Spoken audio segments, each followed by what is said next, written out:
Mira, una anécdota de mi maestro Dieter Place, que a su vez le contaba a su maestro, que fue Maverick Koger en Florida. Él decía, mire, un genetista consigue un excelente toro, un super toro, una vez en su vida. ¿No? Una vez, una sola vez en su vida. Entonces, es lo que tú dices, ¿no? El conseguir buenos toros es consecuencia del trabajo consecuente. Ujú. Ahora, Fernando, ya un poquitico más aplicado, para darle contexto a una pregunta que está haciendo Hans Peter por aquí. ¿Cómo aquellas ganaderías que todavía no tienen la estructura para recolectar información, para hacer rebaños que permitan hacer esas mediciones, o porque son muy grandes, o porque no tienen esa infraestructura, cómo aprovechar todo este avance que se está generando con los DEPs, con las evaluaciones genéticas? ¿Cómo hacerlo? ¿Cómo harían ellos? ¿Cómo le llegan ellos a eso? Eh, a ese valor, a ese valor agregado de la evaluación genética. ¿A través de Bien, qué? sí, eso por ejemplo, ganadería tropical, extensiva, ¿né? Donde muchas veces no tenés posibilidad de medir, de pesar, de controlar, de apartar, de hacer lote, ¿tá? Pero hoy, digamos, podés capitalizar, como yo comenté, a través del genotipado, ¿eh? Porque el genotipado conecta, ¿eh? Me permite conectar mi rebaño, es como si yo estuviera adquiriendo, ¿né? Un Starlink, ¿né? En mi propiedad, entonces mis animales se van a conectar rápidamente con la base. ¿Ah? Entonces, lógicamente que la inversión del genotipado es caro, sobre todo en una ganadería comercial que no vende genética, que vende terneros, por ejemplo. Entonces, eso puede ser hecho a través de un proceso lento, gradual de genotipado de las categorías más jóvenes, particularmente de las hembras. ¿Ah?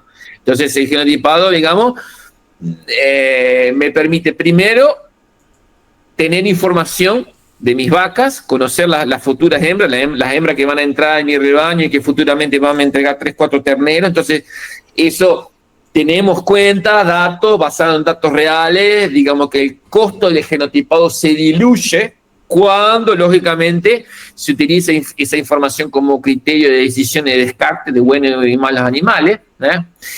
Y en la medida, digamos, que yo tenga, digamos, un genotipado diferencial o preferencial sobre algunas categorías de hembra, comenzar a utilizar esa información como criterio de descarte, criterio para apareamiento, identificar, por ejemplo, bueno, cuál es el perfil genético de mis vaquillonas y de mis vacas, ya que preciso no corregirle a las vacas, sino si yo tengo, por ejemplo, vacas con evaluación negativa para leche, bueno, yo voy a utilizar un toro que sea positivo para leche, de forma de corregir esa deficiencia en la progenie. ¿Ah?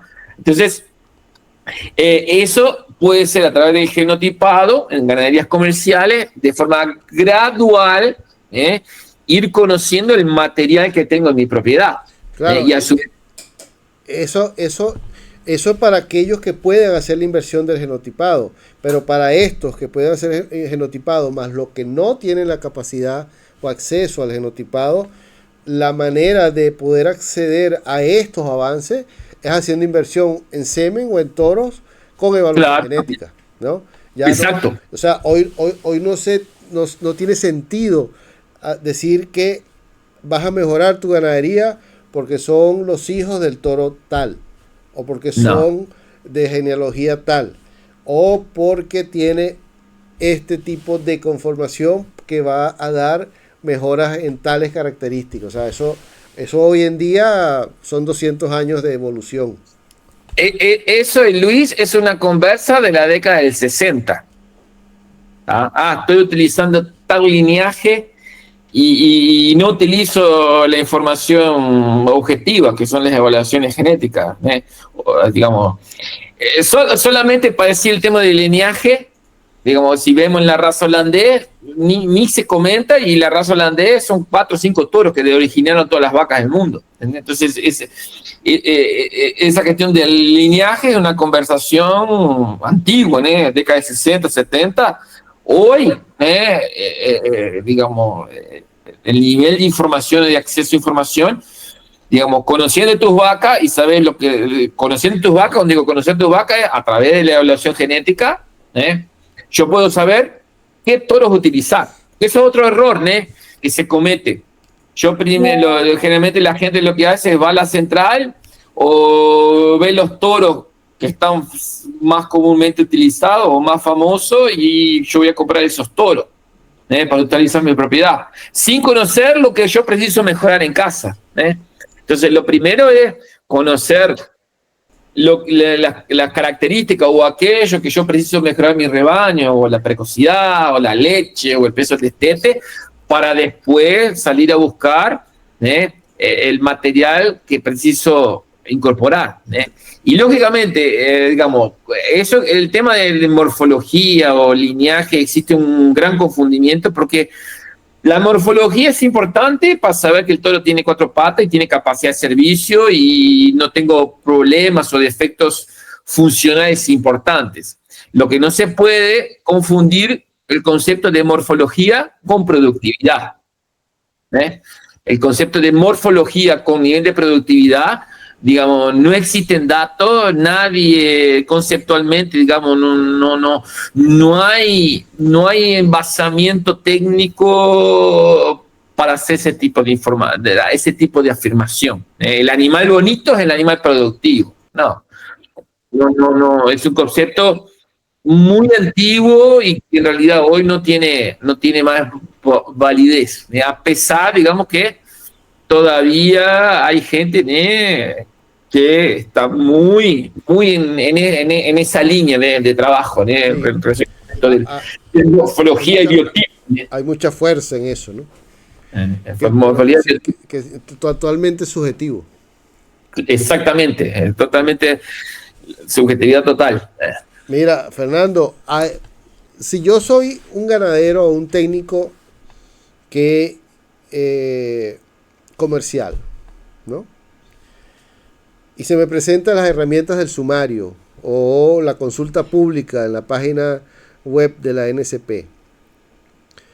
Y tuviera que escoger, o sea, primero, ¿por qué características importantes me enfocaría? Y cómo entender el valor de esas características. Nómbrame 3 características importantes. Yo sé cuáles son, pero o tengo las mías de dándole importancia en orden de mérito, pero para ti, ¿cuáles serían? La primera unidad de esa, ¿no? Claro. Digamos, hoy el caso de la NSP tiene más de 30 características. ¿Preciso mirar todas? No. Yo diría que lo resumiría entre 3 a 5 características, que son las más importantes. Y ahí la gente tiene que tener en mente, casi un creador de ciclo completo. Lo más importante es reproducción, reproducción y reproducción y reproducción. Tanto eso que el índice nuestro, el MGTE, que es generalmente mal entendido en algunas situaciones, lo que más pesa o lo más importante es reproducción. Entonces, ¿cuáles son las 2 características más importantes? Reproductiva, la 3P y la stability. Eso ahí no es la NSP que está diciendo. Si en ganado de leche, en los índices americanos, stability es 30-40%. Es mucho más que el porcentaje que explica la NSP, por ejemplo. O sea, el hecho de voy a identificar una vaca que tiene la capacidad de producir más, un ternero más en su vida, eso económicamente tiene un gran impacto, porque eso es lo que, digamos, cuando decimos cuáles son las características importantes, no es las características que están de moda, sino las características que pagan la cuenta. Entonces, el hecho de tener vacas que consiguen producir más terneros a lo largo de su vida, o que son vacas que consiguen anticipar su vida productiva, empezar a producir antes, eso, digamos, es lo que más pesa económicamente o financieramente. O sea, reproducción, digamos, para quien va a comprar un toro o para quien va a mirar sus vacas, está muy atrelado. El tema, el otro grupo, elegiríamos características de crecimiento. Porque eso yo estaba así. Acá, cuando miramos muchas veces los criadores que hacen genética, existe un cierto, digamos, preocupación en exagerar crecimiento, pero hoy en día los frigoríficos, ¿cuál es el primer criterio para pagar animales de faena? Peso. Peso. O sea, una cosa es lo que dicen los criadores de genética selectiva. Sí, hay forma de controlar el tamaño, sí, pero eso no significa que debemos tirar el pie del acelerador en relación a crecimiento. Y por último, características de carcasa. Eso sí, lógicamente, el frigorífico, yo tengo algún beneficio en relación a criterio de pagamento. Entonces, en la NSP tenemos la 3P, tenemos la Stability, que son dos grupos de características reproductivas. Tenemos peso al destete, que es importante. Si yo soy un criador, alguien puede, porque vendo tenidos al destete. Tengo leche, solo que el concepto de leche es bastante peligroso, porque, digamos, porque está muy, muy de la mano de la longevidad. Porque realmente las vacas que permanecen más tiempo en el rebaño son las vacas más fértiles y que a su vez son las más productivas, porque la vaca, para permanecer en el rebaño, tiene que producir leche y empreñar todos los años. Y por último, características de carcasa. Entonces, yo diría así, bueno, después tenemos otras DEPs que pueden ser utilizadas de forma accesoria o complementar, como el tema de la eficiencia alimentar, la facilidad de parto, el frame. Perímetro escrotal. Perímetro escrotal, exacto. Pero, digamos, porque, digamos, son otras peso al nacimiento, pero son características puntuales en relación a que complementan aquello lo más importante. Sí, y dentro de las cosas, o sea, cuando un ganadero entra a